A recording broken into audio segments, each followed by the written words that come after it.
नमस्कार दोस्तों, success study Baloda YouTube channel में आपका स्वागत है। ओलंपियाड 2022-23 के लिए कक्षा 6 से 8 के बच्चों के लिए विषय विज्ञान के महत्वपूर्ण प्रश्नों के साथ में आपके समक्ष प्रस्तुत है सेकंड वीडियो। इसके पहले विज्ञान विषय का पहला वीडियो मैं उपलब्ध करवा चुका हूँ। उम्मीद है कि आपने उसको देख लिया होगा। यदि नहीं देखा है तो इस वीडियो के डिस्क्रिप्शन बॉक्स में उसकी लिंक दी गई है, वहाँ से आप उसे दे सकते हैं। ओलंपियाड 2022-23 का जो फोल्डर है उसके अंतर्गत सारे विषय के प्रश्न आपको देखने को मिल जाएंगे। तो चलिए शुरू करते हैं हम आज का वीडियो प्रश्न क्रमांक 51 से।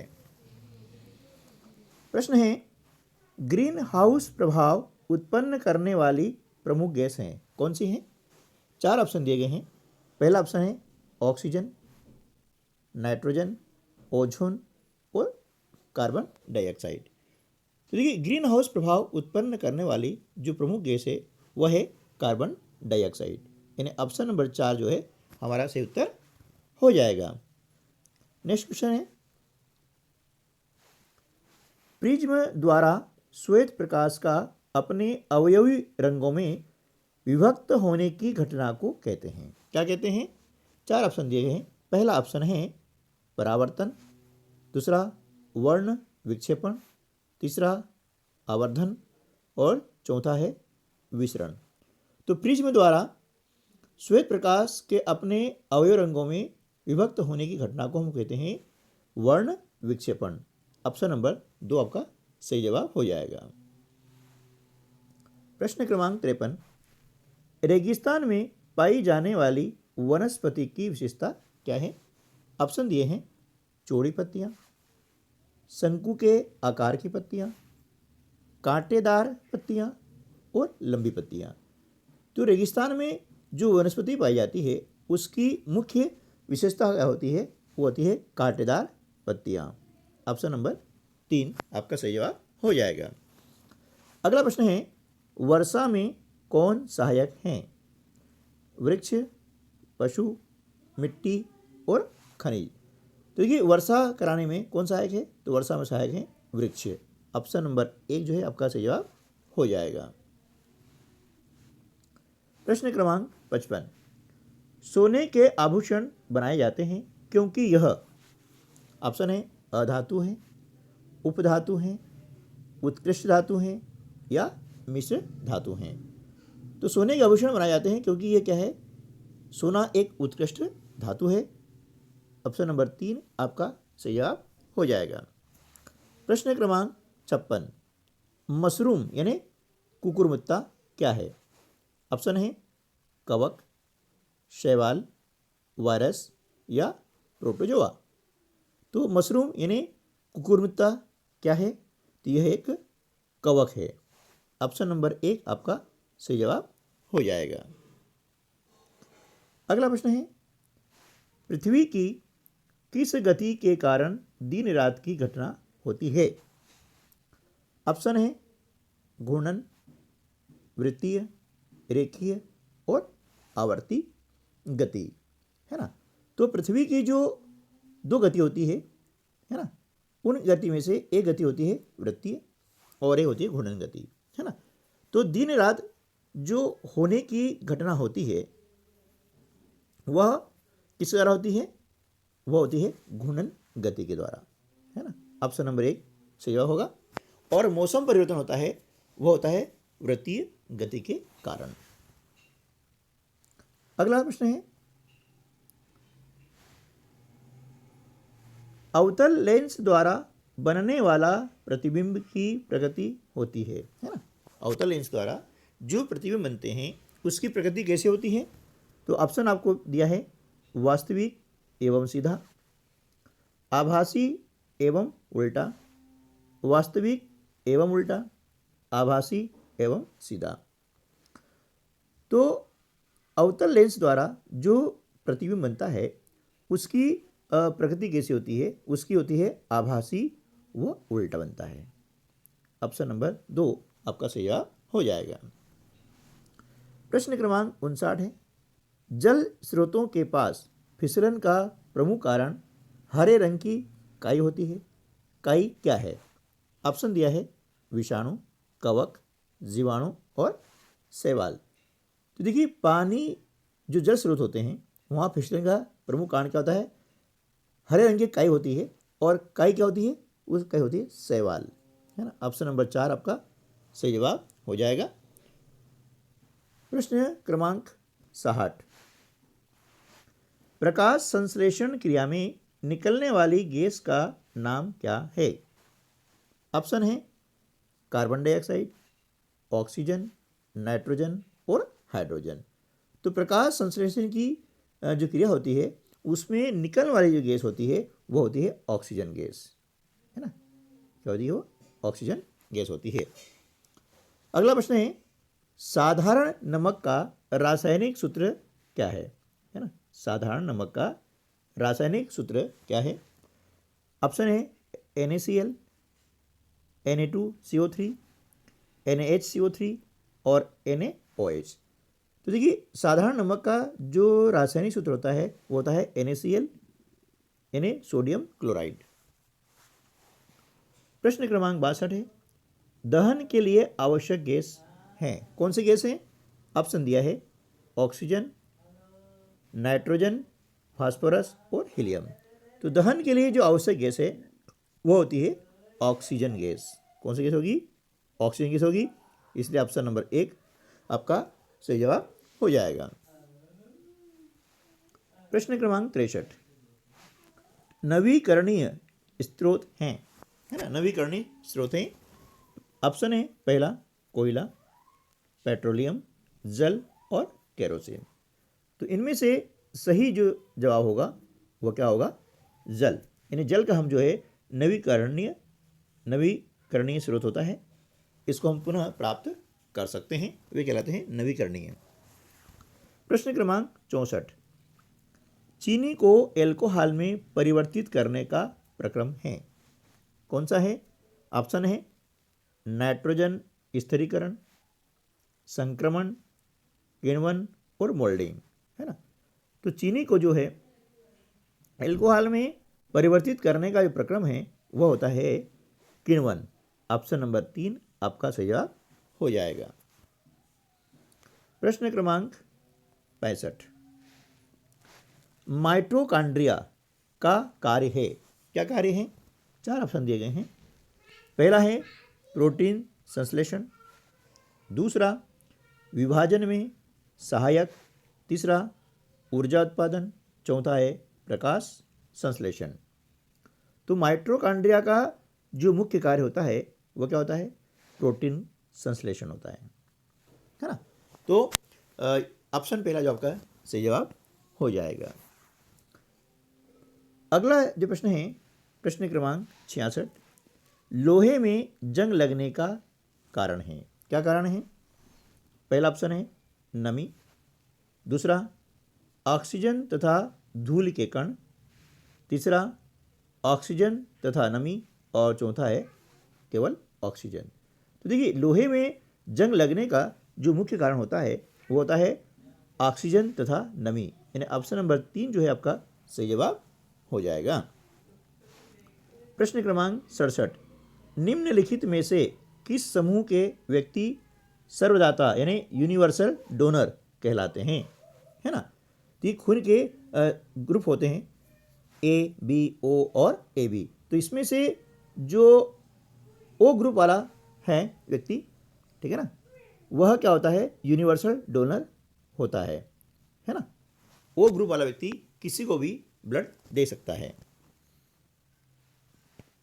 प्रश्न क्रमांक 68, पादप का जनन भाग होता है। पादप का जनन भाग क्या होता है? ऑप्शन है पत्ती, तना, मूल और पुष्प, ठीक है। तो पादप का जो जनन भाग होता है वो होता है पुष्प। ऑप्शन नंबर 4 जो है हमारा सही जवाब हो जाएगा। अगला प्रश्न है निम्नलिखित में कौन सा संबंध सही है? यहाँ आपको 4 ऑप्शन दिए गए हैं। इन्हें चाल निकालने का, चाल ज्ञात करने का जो सूत्र होता है वह सही सूत्र कौन सा है? तो चाल बराबर होता है दूरी बटे समय, इसलिए ऑप्शन नंबर 2 आपका सही जवाब हो जाएगा। प्रश्न क्रमांक 70 ब्रेड व इडली फूल जाने का कारण है। क्या कारण है? आपको ऑप्शन दिए गए हैं उष्णता, पीसना, ईस्ट और मांडना। ठीक है, तो इसमें से ब्रेड और इडली फूलने का जो मुख्य कारण क्या होता है? वो होता है ईस्ट। यानी ऑप्शन नंबर 3 आपका सही जवाब हो जाएगा। अगला प्रश्न है सोडियम को रखा जाता है, कहाँ रखा जाता है ना? सोडियम को कहाँ रखा जाता है? तो ऑप्शन है अम्ल, क्षार, मिट्टी का तेल और जल। तो देखिए सोडियम को मिट्टी के तेल में रखा जाता है, इसलिए ऑप्शन नंबर 3 आपका सही जवाब हो जाएगा, क्योंकि सोडियम अत्यंत क्रियाशील धातु होती है। अगला प्रश्न है मच्छरों को कैसे पता चलता है कि हम कहाँ हैं, है ना? तो ऑप्शन है पहला हमारी आवाज़ से, दूसरा हमारे शरीर की गंध व गर्मी से, तीसरा हमारे चलने की आहट से, और चौथा है हमारे भोजन करने से। तो देखिए मच्छरों को कैसे पता लगता है कि हम कहाँ हैं और वहाँ आकर के वो डंक चुभो देते हैं? तो उसका मेन कारण होता है हमारे शरीर की गंध और गर्मी। तो ऑप्शन नंबर 2 है सही जवाब हो जाएगा। अगला प्रश्न है खरीफ की फसल हैं कौन सी हैं? 4 ऑप्शन दिए गए हैं गेहूं, चना, अलसी और सोयाबीन, है ना? तो देखिए इसमें से खरीफ की फसल होती है वो होती है सोयाबीन, जो बरसात के शुरुआत में बोई जाती है वे कहलाती है खरीफ की फसलें, और जो फसलें अक्टूबर से दिसंबर तक बोई जाती हैं वे कहलाती हैं रबी की फसलें। प्रश्न क्रमांक 74 1 किलोमीटर में कितने मीटर होते हैं, है ना? तो 1 किलोमीटर में 1000 मीटर होते हैं। ऑप्शन नंबर 2 हमारा सही जवाब हो जाएगा। नेक्स्ट, केचुए की सहायता से कंपोस्ट बनाने की प्रक्रिया कहलाती है, क्या कहलाती है? ऑप्शन दिया है पहला वर्मी कंपोस्टिंग, दूसरा सीमेंटिंग, तीसरा पुनः चक्रण और चौथा है अपशिष्ट। ठीक है ना? तो देखिए केचुए की सहायता से जो कंपोस्ट बनाते हैं उस प्रक्रिया को हम कहते हैं वर्मी कंपोस्टिंग, है ना? ऑप्शन नंबर 1 जो है आपका सही जवाब हो जाएगा। प्रश्न क्रमांक 76 स्वच्छ भारत अभियान का शुभारंभ कब हुआ था, है ना? तो स्वच्छ भारत अभियान का शुभारंभ हुआ था 2 अक्टूबर 2014 को। ठीक है, ये आपका सही जवाब हो जाएगा। नेक्स्ट क्वेश्चन है पादप कोशिका की प्रमुख विशेषता हैं, क्या है? 4 ऑप्शन दिए गए हैं हरित लवक, कोशिका भित्ति, बड़ी रिक्तिका और उपरोक्त सभी। तो इसमें से सही जवाब होगा यानी पादप की जो प्रमुख विशेषता होती है वो होता है उपरोक्त सभी, है ना? ठीक है, अगला प्रश्न है ग्रीन हाउस प्रभाव के कारण पृथ्वी का ताप कैसा होता है? बढ़ रहा है, घट रहा है, स्थिर है या दोलनीय है? तो देखिए ग्रीन हाउस प्रभाव के कारण पृथ्वी का जो तापमान है वह बढ़ रहा है, इसलिए ऑप्शन नंबर 1 जो है हमारा सही उत्तर हो जाएगा। अगला प्रश्न है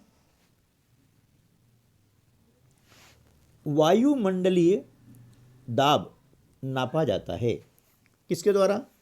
ऑप्शन है थर्मामीटर से, बैरोमीटर से, नैनोमीटर से या फिर स्पीडोमीटर से। तो देखिए वायुमंडलीय दाब जो है वह नापा जाता है बैरोमीटर से, इसलिए ऑप्शन नंबर 2 हमारा सही जवाब हो जाएगा। अगला प्रश्न है शीतल पेय पदार्थों में कौन सी गैस घुली होती है? ऑप्शन है नाइट्रोजन, कार्बन डाइऑक्साइड, हाइड्रोजन और नियान। तो देखिए शीतल पेय पदार्थों में कौन सी गैस घुली होती है? इसका सही जवाब हो जाएगा carbon dioxide gas. Option number 2 सही जवाब होगा। अगला प्रश्न है एड्स दिवस मनाया जाता है, एड्स दिवस कब मनाया जाता है? ऑप्शन है 1 दिसंबर, 1 मार्च, 1 जुलाई और 1 मई। तो एड्स दिवस जो है 1 दिसंबर को मनाया जाता है, ऑप्शन नंबर 1 आपका सही जवाब हो जाएगा। अगला प्रश्न है निम्नलिखित में से कौन सा वन उत्पाद नहीं है, है ना? ऑप्शन है गोंद, जड़ी बूटी, लाख और केरोसिन। इसमें से सही उत्तर होगा केरोसिन, क्योंकि केरोसिन जो है ये वन उत्पाद नहीं है। बाकी गोंद, जड़ी बूटी और लाख ये सब क्या है, वन उत्पाद हैं। प्रश्न क्रमांक 83, अपशिष्ट होते हैं किस रूप में होते हैं? पहला ऑप्शन है ठोस रूप में, द्रव रूप में, गैसीय रूप में या उपरोक्त तीनों रूपों में, है ना। तो जो अपशिष्ट पदार्थ होते हैं वे तीनों रूपों में होते हैं, ठोस रूप में भी होते हैं, द्रव में और गैस में, है ना। तो ऑप्शन नंबर 4 जो है हमारा सही जवाब हो जाता है। अगला प्रश्न है बायोगैस संबंधित है ना। बायोगैस किससे संबंधित है? ऑप्शन है जैविक अपशिष्ट से, खनिज तेल निर्माण से, रासायनिक उर्वरक निर्माण से, धातुओं के अपशिष्ट से। तो बायोगैस संबंधित है जैविक अपशिष्ट से, इसलिए ऑप्शन नंबर 1 हमारा सही जवाब हो जाएगा। अगला प्रश्न है वायु गैसों का है क्या है? यौगिक, मिश्रण, तत्व और पदार्थ। तो वायु जो है गैसों का मिश्रण है, ऑप्शन नंबर 2 सही जवाब हो जाएगा। अगला प्रश्न है चिपको आंदोलन किससे संबंधित है? ऑप्शन है वृक्षों से, मृदा से, जल से या वायु से। तो चिपको आंदोलन जो है वह वृक्षों से संबंधित है, ऑप्शन नंबर 1 हमारा सही जवाब हो जाएगा। अगला प्रश्न है तांबा धातु ऊष्मा व विद्युत का क्या है? आपको 4 ऑप्शन दिए गए हैं। पहला है चालक है, कुचालक है, अर्धचालक है या कोई नहीं है। तो तांबा धातु जो होती है वह ऊष्मा और विद्युत का सुचालक है, ऑप्शन नंबर 1 जो है हमारा सही जवाब हो जाएगा। अगला प्रश्न है वर्गीकरण का आधार है ना। वर्गीकरण का क्या आधार है? आपको 4 ऑप्शन दिए गए हैं।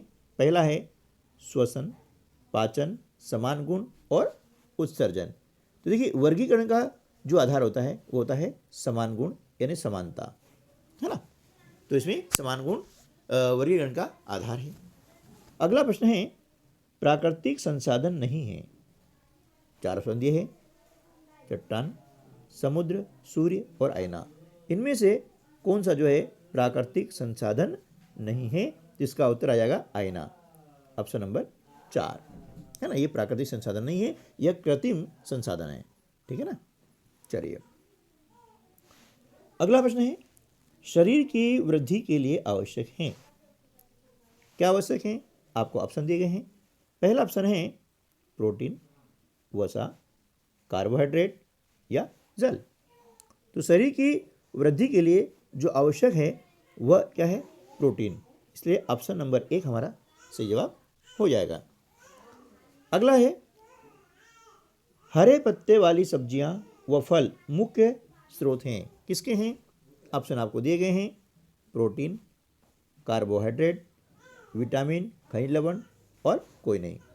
तो देखिए जो हरे पत्ती वाली सब्जियां होती हैं, है ना, और फल होते हैं उनसे हमें क्या है? विटामिन और खनिज लवण प्राप्त होते हैं, इसलिए ऑप्शन नंबर 3 सही जवाब हो जाता है। अगला जो प्रश्न है मरासमस नामक बीमारी किसकी कमी से होती है ना। ऑप्शन है फास्फोरस, वसा, कार्बोहाइड्रेट और खनिज लवण। तो मरासमस जो नामक बीमारी होती है ना, वह वसा की कमी से होती है, इसलिए ऑप्शन नंबर 2 सही जवाब हो जाएगा, ठीक है ना। उसके बाद में अगला प्रश्न है कपूर खुला छोड़ने पर उड़ जाता है किस प्रक्रिया के द्वारा, है ना।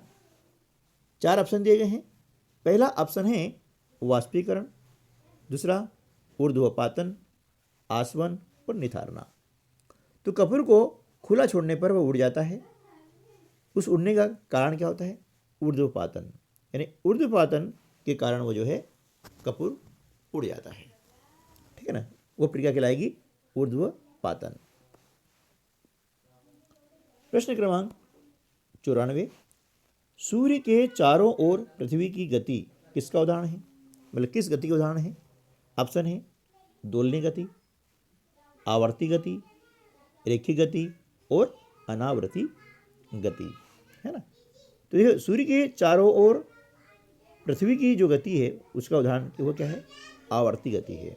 ऑप्शन नंबर 2 आपका सही जवाब हो जाएगा। अगला प्रश्न है, हम पृथ्वी पर किस बल के कारण चल पाते हैं? नीचे 4 बल दिए गए हैं। पहला है घर्षण बल, विद्युतीय बल, चुंबकीय बल और पेशी बल। देखिए, हम पृथ्वी पर चलने का कारण क्या है, यानी घर्षण बल के कारण हम पृथ्वी पर चल पाते हैं, इसलिए ऑप्शन 1 हमारा सही जवाब हो जाएगा, है ना। यदि घर्षण बल नहीं होगा तो हम पृथ्वी पर चल नहीं पाएंगे। अगला प्रश्न है, फलीदार पौधों की जड़ों की गठानों में उपस्थित बैक्टीरिया को कहते हैं, क्या कहते हैं? ऑप्शन दिया है स्वयंपोषी बैक्टीरिया, सहजीवी बैक्टीरिया, विषमजीवी बैक्टीरिया या फिर अन्य बैक्टीरिया। तो देखिए, फलीदार जो पौधे होते हैं उनकी जड़ों में, जड़ की जो गठान होती है उसमें उपस्थित जो बैक्टीरिया होते हैं उन्हें हम सहजीवी बैक्टीरिया कहते हैं, इसलिए ऑप्शन नंबर 2 है सही जवाब हो जाएगा, है ना। अगला जो प्रश्न है, पुष्प का कीटों को आकर्षित करने वाला भाग होता है ना। कौन सा भाग होता है? 4 ऑप्शन दिए गए हैं, पुंकेसर, दल पुंज, स्त्री केसर और बाह्य दल पुंज। तो पुष्पों का जो है कीटों को आकर्षित करने वाला जो भाग होता है उस भाग का नाम होता है दलपुंज, यानी ऑप्शन नंबर 2 हमारा सही जवाब हो जाएगा। प्रश्न क्रमांक है 98, आलू को तना माना जाता है, क्यों? क्योंकि इसमें होता है, क्या होता है? ऑप्शन है रोम, पर्णवृंत, वर्णफलक, पर्व व पर्व संधियाँ, है ना। तो आलू को तना माना जाता है क्योंकि इसमें क्या होता है? पर्व व पर्व संधियाँ होती है, इसलिए ऑप्शन नंबर 4 सही जवाब हो जाएगा। अगला प्रश्न है,